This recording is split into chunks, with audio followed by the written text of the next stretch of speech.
Do you remember Chobits?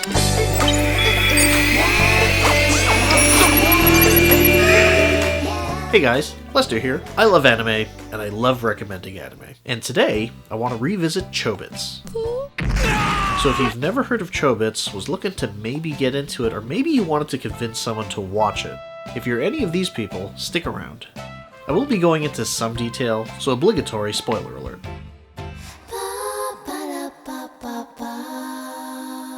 You've been warned.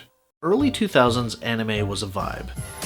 Leave me alone. And in 2002, the anime nearest and dearest to my heart wasn't a bunch of ninjas trying to prove themselves, or some straw hat pirates on some epic adventure. No, my favorite anime at the time was about a country bumpkin moving to the big city trying to do prep exams to get into university. Set in some sort of alternate future, where computers and mobile devices have evolved into androids called persicoms. Our main protagonist with a heart of gold, Hideki Motosuwa, is a fish out of water in the best way.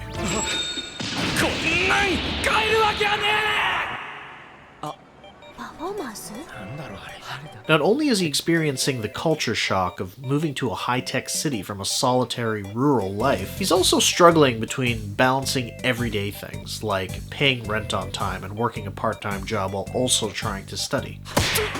And because it's anime, he's also navigating the sort of existential questions when you have a persicom that looks and sounds like this. Ah yes, this is Chi, an adorable blonde beauty that also happens to be a persicom that Hideki finds in the trash. After bringing her home and turning her on in probably the most absurd, on-the-nose literal metaphor you could probably think of, Hideki quickly realizes he's in over his head when it becomes readily apparent that Chi isn't your everyday persicom. In this world, persicoms serve a very utilitarian purpose, like cashiers, laborers, or customer service reps. And while enthusiasts can tinker with their persicoms to give them more complex subroutines and make them behave in more nuanced ways, they still lack the sort of AI sentience you'd come to expect with that level of realism. Which brings us back to our adorable female lead, Chi. While her initial childlike behavior makes Hideki believe she may be lacking her own OS, her rapid development and knowledge acquisition suggests that maybe she's actually a Chobit, a legendary persicom said to exhibit true emotions and sentience.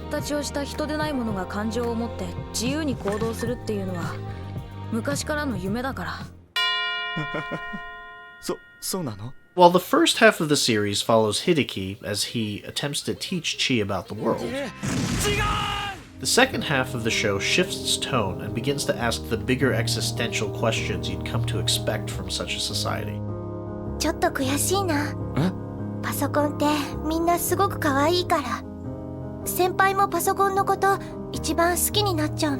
And begins to delve into the emotional complexities that persicoms have inadvertently brought to this world.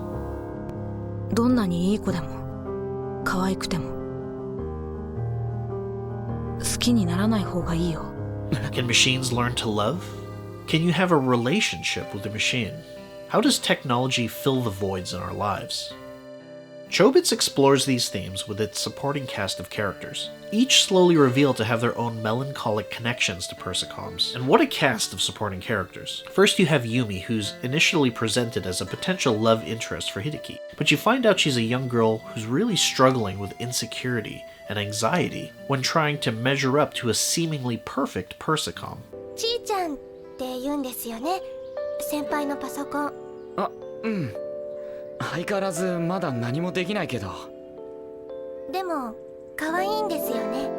There's Kokubunji. He's the rich child tech genius of the show, who's introduced as sort of the authority figure on persicoms.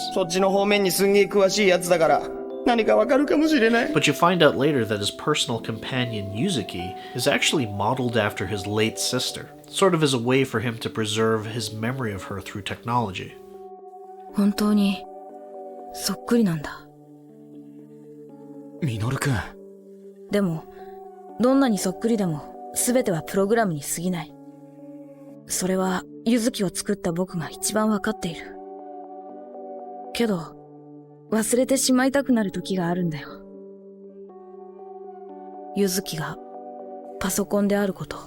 Then there's perhaps the most tragic, Chef Ueda, revealed to be someone who married and was widowed by a persicom.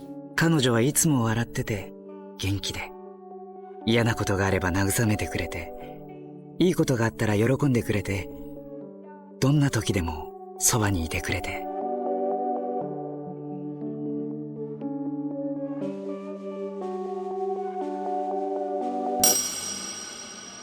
All these are meant to flesh out Chi's growing emotional maturity at the heart of the series, while also giving Hideki additional insight as he grapples with potentially romantic feelings.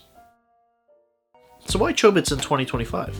Let's be honest, parts of Chobits haven't aged very well. The human female characters are grieving only really in manners of love, each feeling some level of societal obligation that they feel unable to fulfill. Male characters, for the most part, are bumbling underachievers. For the most part, only really benefit from the introduction of persicoms to society. インターネットは？もちエロサイトもな。そうか、エロサイトもか。基本だろエロサイトは。And not once are they at all ever worried about being replaced the same way the female characters do. Then you have Kokobunji and his scantily clad persicoms. I don't really know what the deal is with that kid, honestly. Now, before you get out your feminist pitchforks, it should be mentioned that Chobits was created by Clamp, an all-female team that has gone on record to say that much of Chobits was inspired by their simultaneous fear, excitement, and insecurities surrounding emerging tech. And much of those feelings are very much present in Chobits. It's important to note there are some key story differences between the anime and the manga. The manga is a bit more explicit about the sort of limitations you'd expect from a relationship with a machine, where the anime is a bit more hopeful and wholesome. So if you've already seen the anime, maybe check out the manga. But if you've never read the manga, maybe start with the anime. Where Chobits really excels is its emotional gravitas.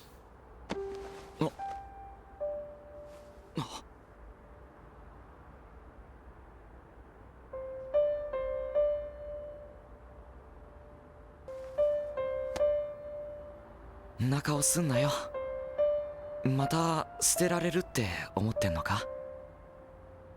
At the center of this, of course, are two leads, Chi and Hideki.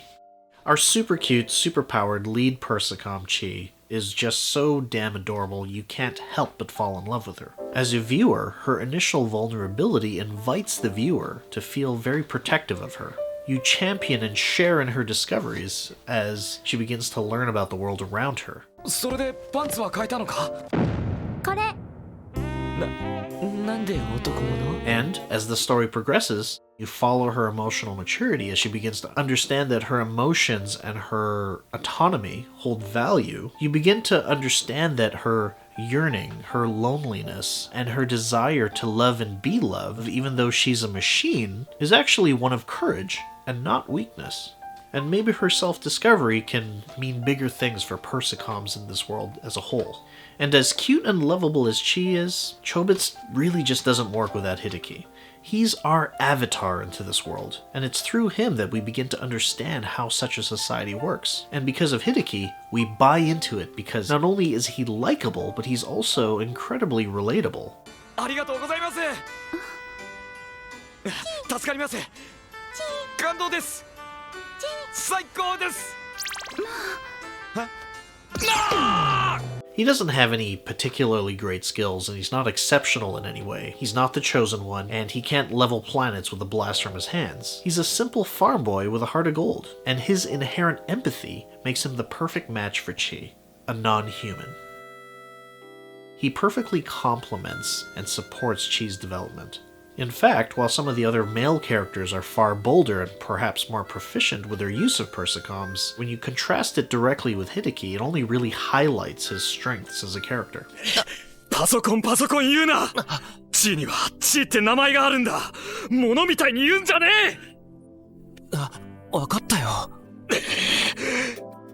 But comparatively pure and open-minded, making him an ideal candidate for Chi, as both someone to rely on, to learn from, but also to love and be loved. And it's as wholesome, pure, and unrestrained as you could hope.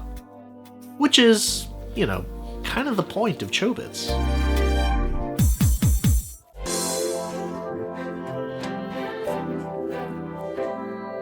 Chobits was unique in 2002, warts and all. Human beings who have evolved to thrive in connection with their communities have created a growing technological society that, despite its greater connectiveness, seemingly enables the convenience of solitary living. And while we don't have Persicoms walking the streets, in our ever-changing technological landscape, AI will continue to change the way we do things. But the need for connection continues to exist, and will inevitably try to fill the gaps, whether it's human or not. In the end, like Chobits argues, love is love, and maybe it never really mattered in the first place.